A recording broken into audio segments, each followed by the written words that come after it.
All right. Welcome back to another plog. This word will take off. Podcast vlog. It won't. It hasn't. And I'm joined again by my friend Ryan, who is on some previous plogs as well. They were the greatest hits, right? I haven't checked the numbers. I don't know. They actually are. No, I don't blame you. It's okay. The LA one, like uh, our experience in LA, I recall like that did pretty well by my standards. I think it was in the Nice. hundreds, maybe even a All thousand, right. which by my standards is high.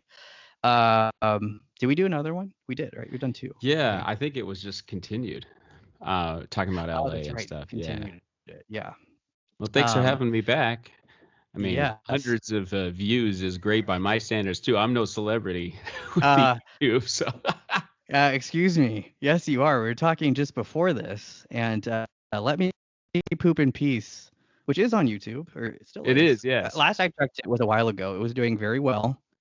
it's And you doing were all just right telling by me non-celebrity standards. It's got 3,400 views, so well, hopefully it'll catch up. that's Yeah. high by my standards, like I said. And it won an award. You were just telling me. Yeah, I was very grateful, unexpected win at the Portland Comedy Film Festival. They had one of the few comedy film festivals that has a music video category. So Right. we were named a finalist, one of five music video finalists before I got to the festival. And this was a few weeks ago. And then we won the music video category. They gave me the awarded person, and I was there. So yeah. Nice. Wow. Well, look at that. Do you have? Well, I guess that's. I don't. You have your headphones and everything, but if you have the award, one day we'll show it too. If it's a Look at physical, this. This wasn't great. It's planned. right there. This was. Oh, there you go. Funniest music video. Everything. Yes. Look at that. Beautiful. I'm so glad you had that right there. That really wasn't planned, but I think it was. And I do want to warn the audience. So I turned off the fans for noise because I'm very in. Like, let's make sure this is great sound quality. This room is hot today. So I am warning the upstairs in a room, audience and I that think they I'm in a might be like. offended by your sweat. Yeah, I think. Well, I think I would. Well, more so like the fan because it goes like da dunk da dunk. Um, but I'll probably turn beet red by the end of this. I already feel warm, so.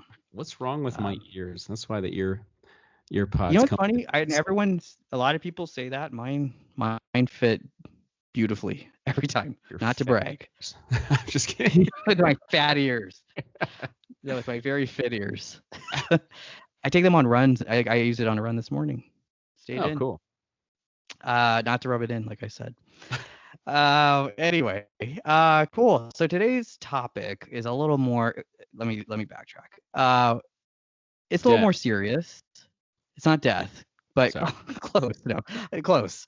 And it's in line with LA, kind of, because anyone who goes there will experience this. But I was going to talk generally about anxiety because I've watched a lot of videos about anxiety, and they've always helped me. So I thought, why not throw out my experience with it too? Because maybe that'll help people too. Who knows? Sure. So I asked Ryan because we had talked about this very briefly, just in like a catch-up Zoom, and I was like, "Oh, could you be willing to do this?" And he said, "Yes." So thank you again. And like I said, I mean, it's not like we're gonna get gravely serious, but I think just hearing about experiences helps people. And so if there's one viewer, that's great. Hopefully, there's more than that, but hopefully this helps you if you're listening. So I thought we could talk about like what we experienced with that and the discovery of it. If for me it was like a discovery, which is funny because as I look back, Hmm. I'm like, of course I had it. And then just ways like coping mechanisms. I thought that could be helpful. So to kick things off, I guess I'll start with my kind of story too, and then I definitely want to hear your side, Ryan. Um, so for me, I think for like you've known me since college, and Hmm. then we lived together in LA. Again, link below. No, I don't know. Watch that video, but not yet. But I've always like been pretty anxious, and I never fully realized before. I thought everyone kind of thought the way I did too, as part of it. So any like new situation or especially if there's like what's the word I'm looking for? This is not a hard Social word. anxiety, maybe. I do have social anxiety. That was diagnosed from my therapist, which I I'm decently social, but I could see the signs too of that. And I mentioned I was very uh cognizant of uh like if I'm in a new setting or meeting new coworkers or meeting people, like everything I was saying, and I would like stew on what I would say and like how the group would perceive me, and then Mm-hmm. think about it at home, ruminating as they call it, and I would like think, why did I say that? I can't believe I said that. And I lived alone at the time, and I would say so, and like that was so dumb. Why would you say like things like that?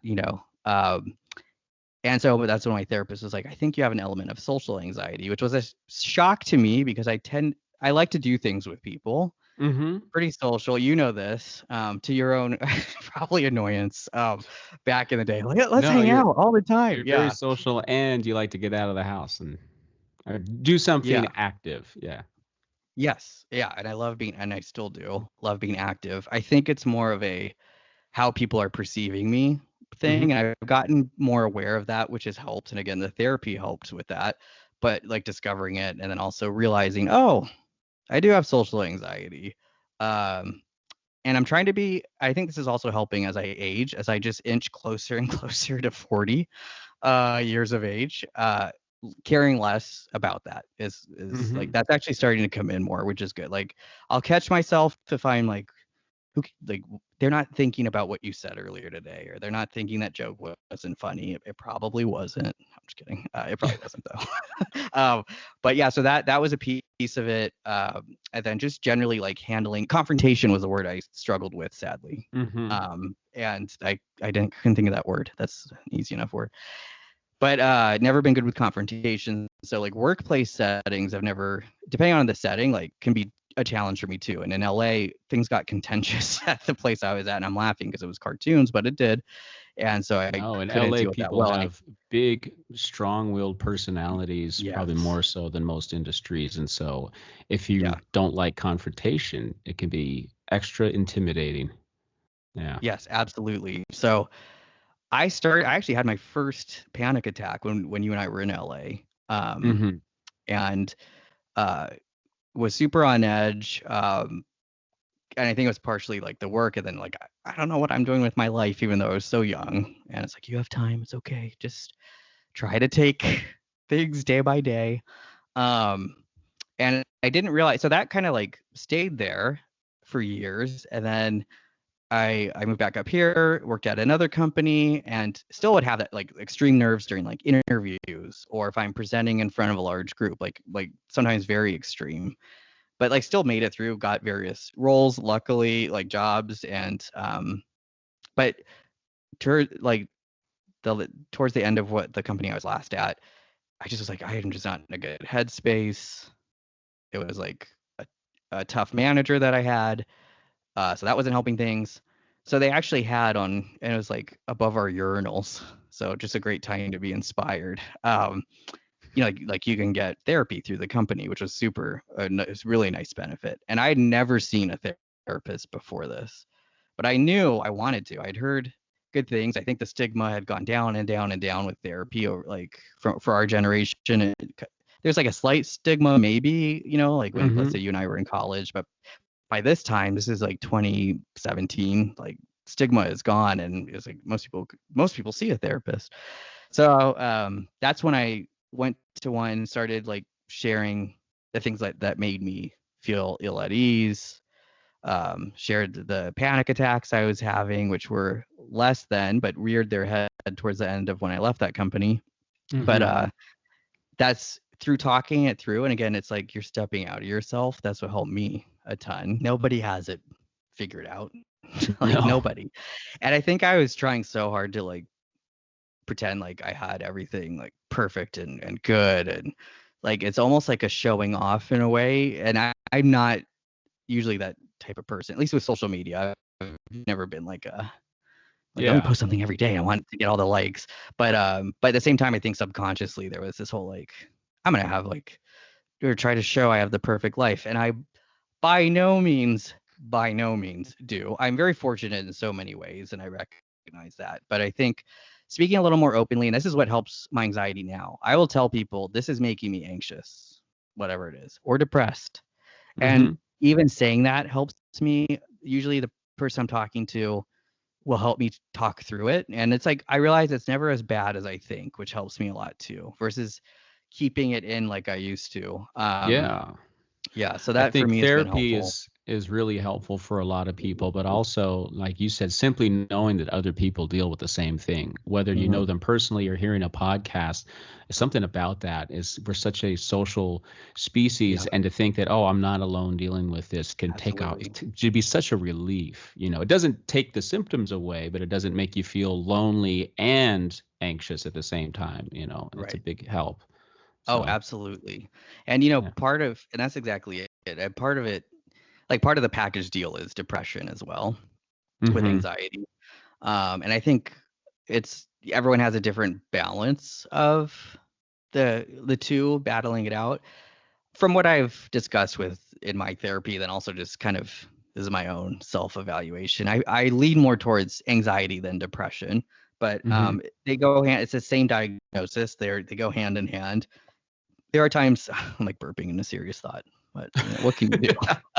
There are times when I'm melancholy, as many people are, but I will usually catastrophize things, which is part of the depression and then part of the anxiety. So I will go worst case scenario for a lot of things. And I think that was part of the social anxiety as well. I don't, to be perfectly honest, I don't think middle school helped me with social anxiety. Those are rough years for anybody. Oh, I'm And lucky I avoided a lot of the middle school problems since you I was avoid, right. homeschooled.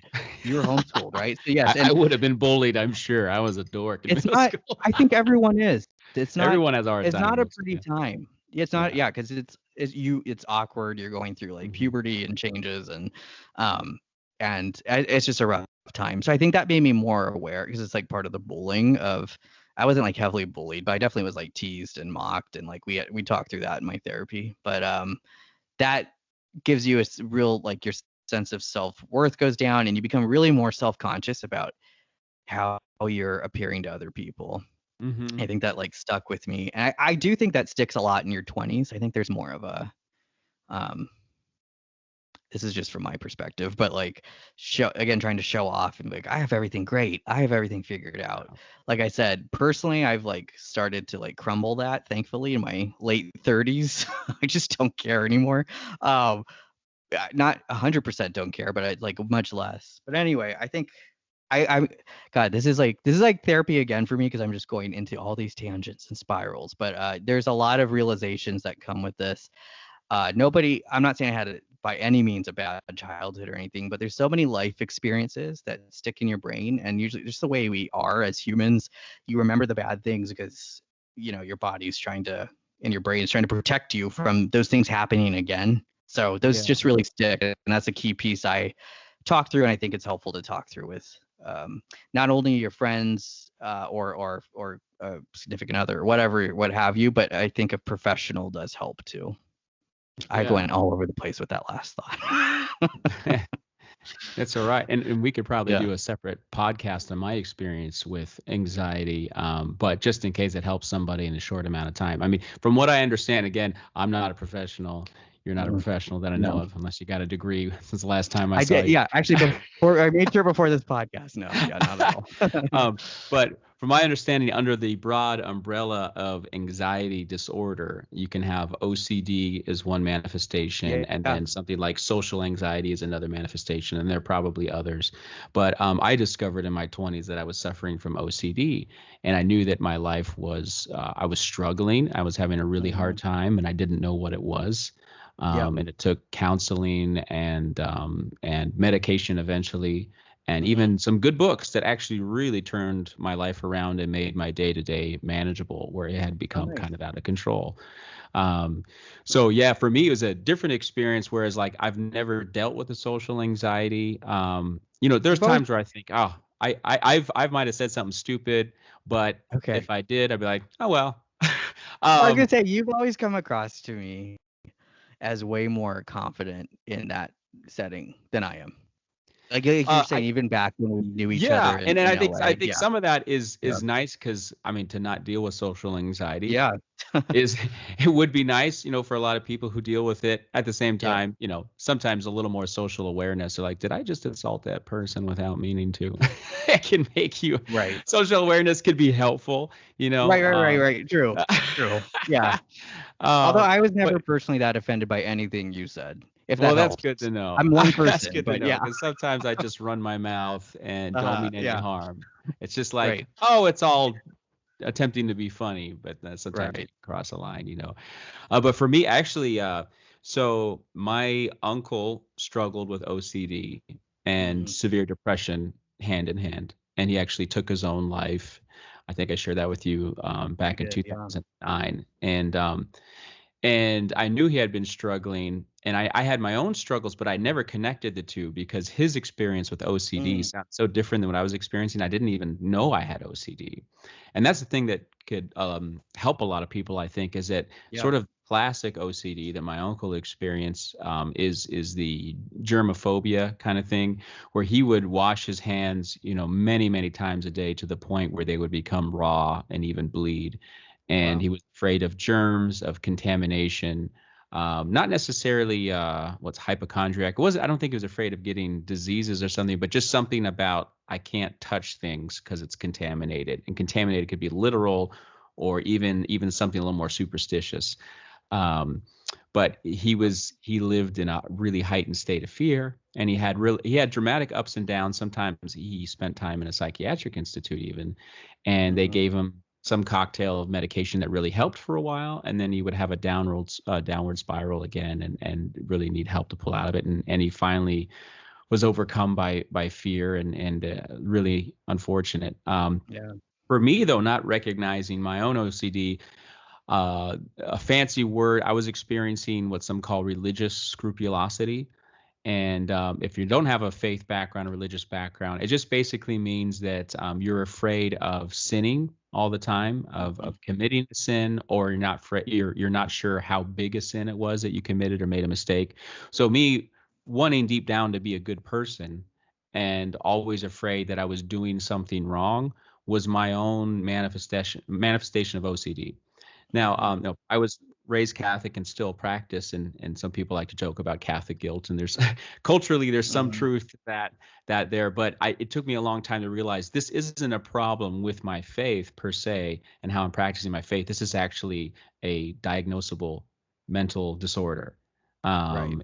And once I realized, okay, this is talking to priests and wise religious people can help. It wasn't until I treated it like a condition and I realized it was a Right. condition that the real help started. And I was so grateful that I got out of the strict religious mindset and switched over to, okay, it's OCD. It just looks different than my uncle's OCD, you know. Right. Right. Yeah, because for me, a lot of the obsessive compulsives, they manifest in physical symptoms. Like you can see my uncle washing his hands, or other people Hmm. treating the environment in very weird ways. So if you're close to them, you would see, oh, they got a problem. But for me, Right. my obsessions and my compulsions were internal. So I would obsess over something I thought was sinful that I may or may not have done. And I would be like, wait, did I intend to do that? Did I not intend to do that?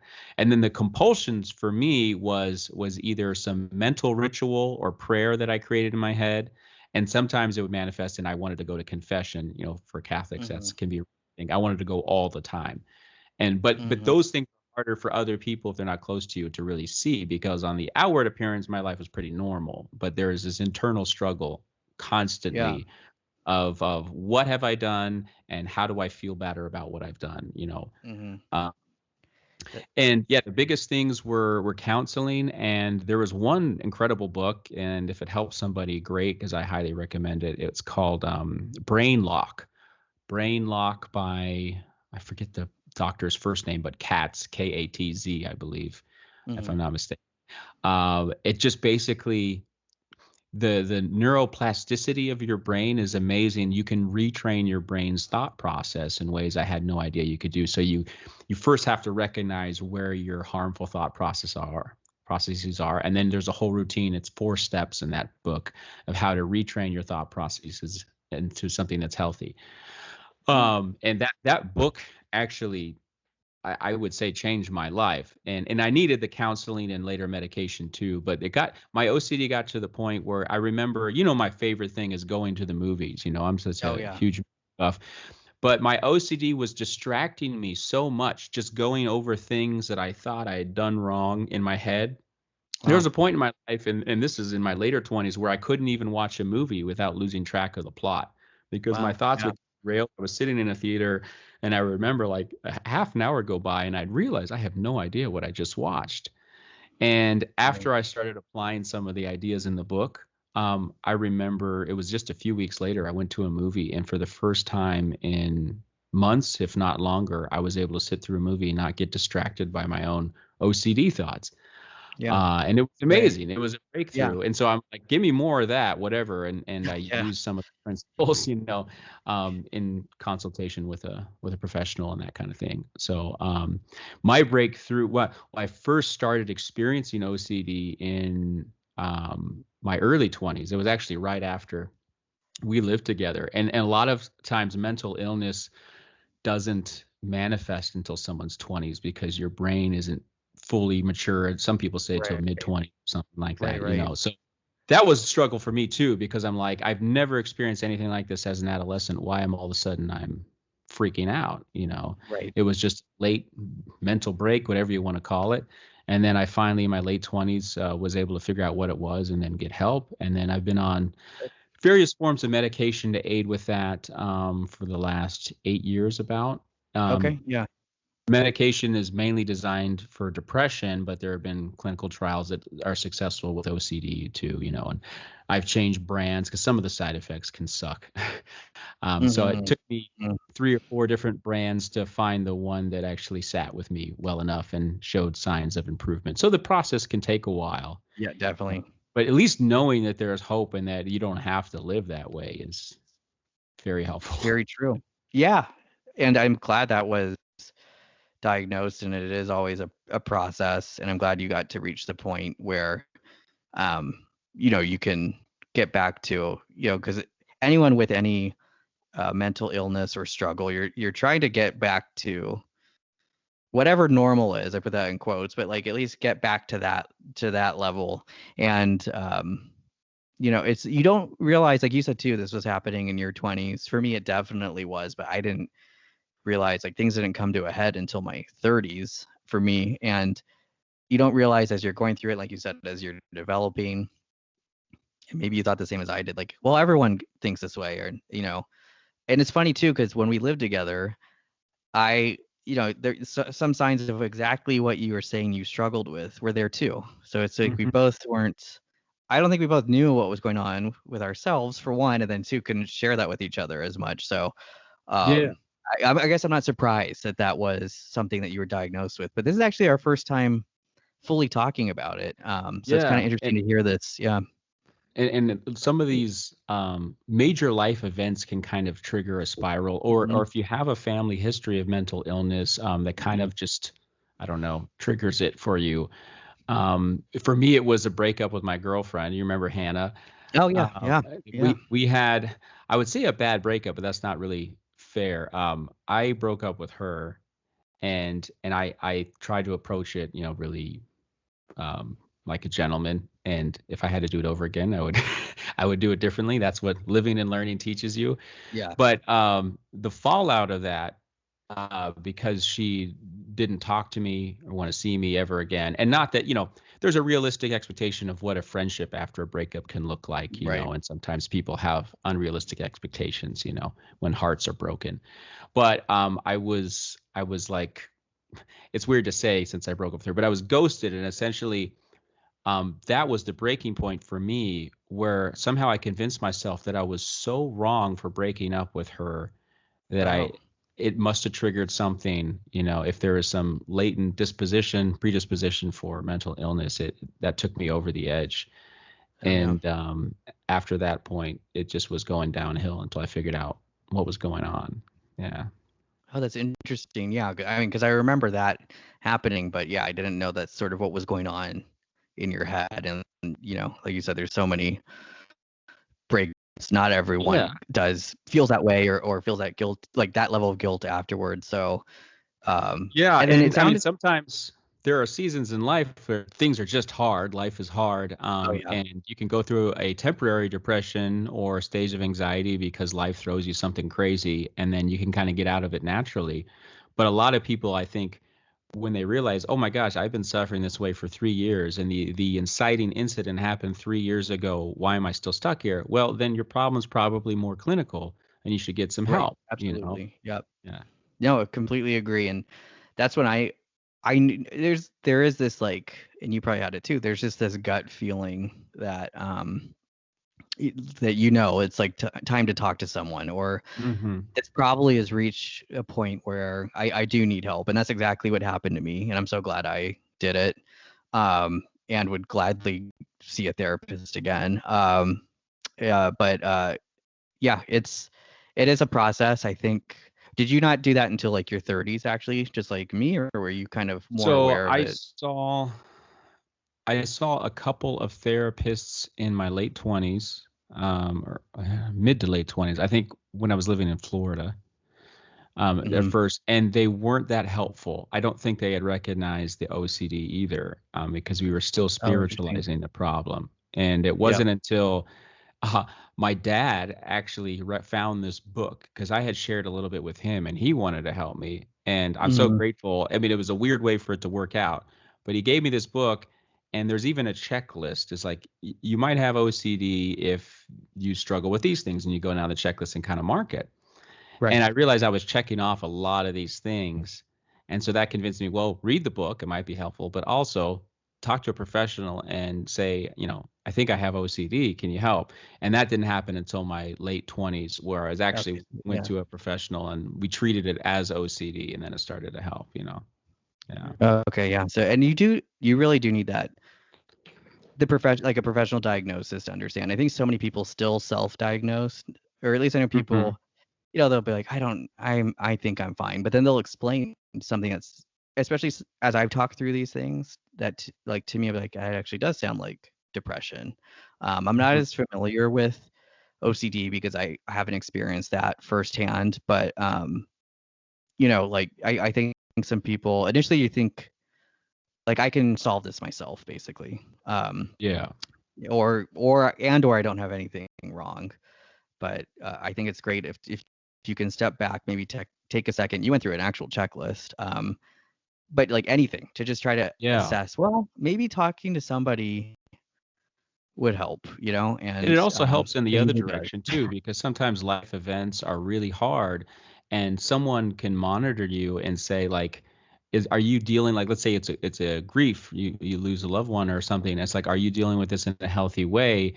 Would you Right. benefit from medication or is this just a normal process of a very difficult time in your life? And we don't need medication. You just need to talk to somebody and work through it. So, Right. and these aren't Right. things that you Right. should self-diagnose. Yeah. No, not at all. Yeah, yeah. That's why talking it through definitely helps tremendously.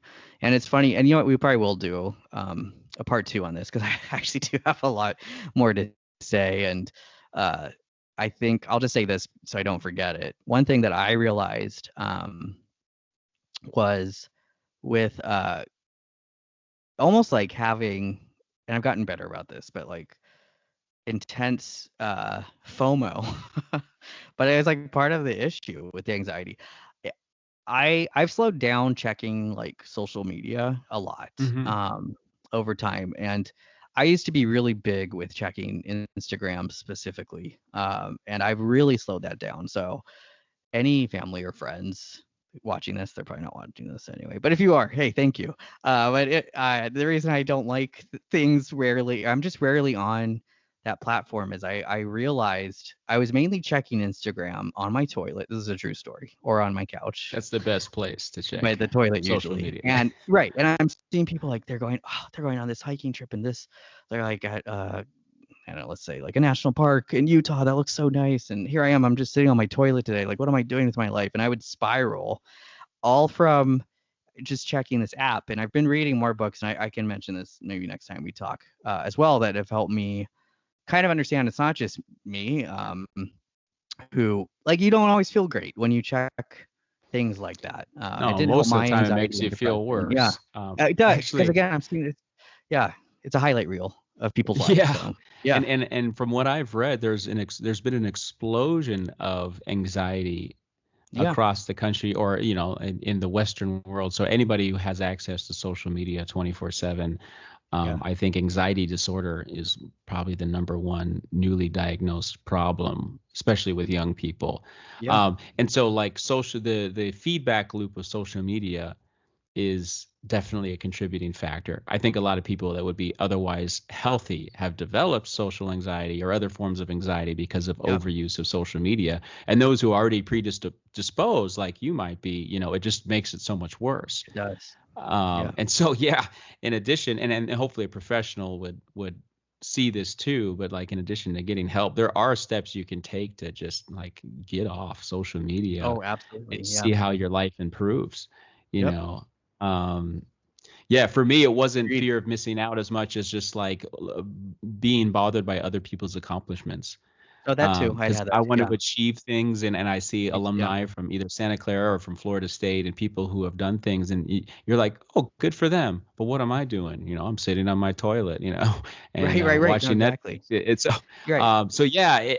I mean, that's I guess in an ideal world it might be motivating. Oh, my friend did this, I could do that too. But that's usually not how it works. It creates a Absolutely. depression, and then you're even less motivated to do something than you were No, before. it to like even try to like achieve what they had done. And I agree. What's helped me is I have less of a temptation. The app is still on my phone. I have removed it from time to time, but I do rarely check it. And it's still more than I would like, but I don't check it as nearly as often as I do, or even that often.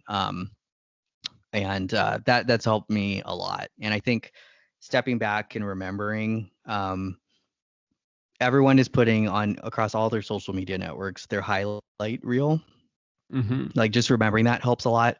What I love about YouTube specifically is, I mean, you do get a lot of like highlights sometimes, but it's such a mix, and you do get more of like real talk, I guess, or people being like it's less of the like super glamorized. So there's different like things too, and I can like go to YouTube or Reddit for specific voices on, let's say, like anxiety or whatever the question might be, and you Yeah. get a little more realistic perspective than at the beach again. Like I have the best life, don't I? Like another vacation. Yeah. And like yeah, so I think that helps too. Like if it helps you in some way, that's good. But the best thing to do is also like honestly things that have helped me a ton is stepping outside, taking walks. I do that a lot. We have such a bad attention span now. I was just reading this that I'll even just like, can you sit outside and have like a cup of tea? Like I did that the other day and it felt weird. I'm so used to having to be stimulated all the time. And so Oh like to slow yeah. your body down and get less stressed, things like that help a ton. And then you're also not as obsessed with like, let me see what everyone's done. Let me see. But Yeah. And it's yeah, true there's with if you are single or no kids, you have to use a lot of self restraint to get there, to yes, not check social media all the time. my For world. me, I mean, I have my own stresses and problems with having four kids. It can be Right. overwhelming at times, but at least it's a built-in check because I'm like, okay, I'm supposed to be spending time with my kids and I'm That's true. not. I'm on social media. So then I mean, you don't want to be crippled by guilt, but it's easier to get off and say, wait, there are more important things I'm supposed to be doing right now than Absolutely. checking social media. You know? Absolutely. And Yeah. no, completely agree. And there's so much more to say about this. We'll probably do a part two. And I know we have a time crunch and you and I were going to cover a separate video on a topic. So we'll do a part two. But yes, Yeah, no thank you for worries. chatting about your experience. I know it's like decently public and not always the easiest. Yeah, But don't mind yeah, at all. If it helps anybody, great. yeah, same, Yeah. same mindset for me. So, and I do want to tell you the only sinful thing you have to worry about were your farts. No, I'm just kidding. Yeah. You, uh, you ever just like sitting by yourself and then like you usually stand your own brand pretty well, but if oh, you rip one and you're like, I need to leave the room. I can't even yeah, stand my no, own smell right now. That's the yeah, worst. Yeah. yeah, and I can see that happening for you a lot. No, I'm kidding. No, it happens.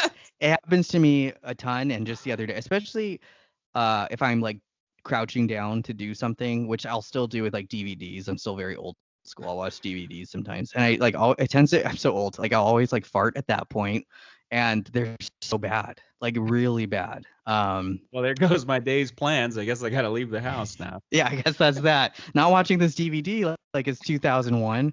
But I'm glad we ended on that. That's a good ending for this. At least we ended on a decently high note. Check out Ryan's channel for sure. I'll link it again. I kind of forgot the name, but I will link it. I'm so bad with channel You names. could just YouTube search or Google search "Let Me Poop in Peace." Let me If poop you're in dealing peace. with anxiety and you just need a laugh break, I can guarantee this will give you one. Oh, it will. I can vouch for that. And then I'm gonna do my I'm not saying you did this, but I'm gonna do a shameless plug.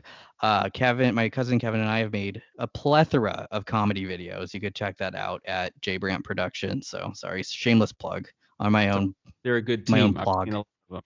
Oh, thank you. Appreciate that. Yeah, hopefully more to come. Hopefully soon. But yeah, thanks again, Ryan. And for anyone watching this, like if you like this, hopefully this helped you. Subscribe. There's more content like this on the channel.